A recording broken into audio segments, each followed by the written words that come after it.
పెద్దలకు న్యాయం పేదలకు న్యాయం నినాదంతో హైడ్రో వెళ్తుందని బీఆర్ఎస్ వర్కింగ్ ప్రెసిడెంట్ కేటీఆర్ విమర్శించారు. హైడ్రో చర్యలపై తెలంగాణ భవన్లో ఆయన పవర్ పాయింట్ ప్రెజెంటేషన్ ఇచ్చారు. 10 ఏళ్ల కేసీఆర్ పాలనలో నిర్మాణాలు మాత్రమే కనిపిస్తాయని, ఇప్పుడు పేదల ఇల్లు కూల్చివేస్తున్నారని చెప్పారు. తమ ప్రభుత్వ హయాంలో సచివాలయం, T hub, we hub, police command control centre నిర్మించినట్లు చెప్పారు కేటీఆర్.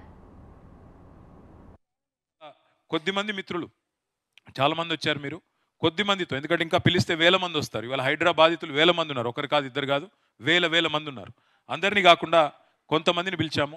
ఇవాళ ఆ మిత్రులు నేను ఇక్కడ పిలుస్తాను కొంతమందిని. వారు మీతో వారి అనుభవాన్ని, వారి వారి వారి యొక్క జీవితాన్ని ఒక్కసారి మీకు చెప్పే ప్రయత్నం చేస్తారు. ముందుగా మొయిన్ ఆయక కొండాపూర్సే. కొండాపూర్లో టీ షాప్ పెట్టుకున్నా. నేను కొండాపూర్లో టీ షాప్ పెట్టుకున్నా. ఏం పని లేక మంచిగా నడుస్తుండే.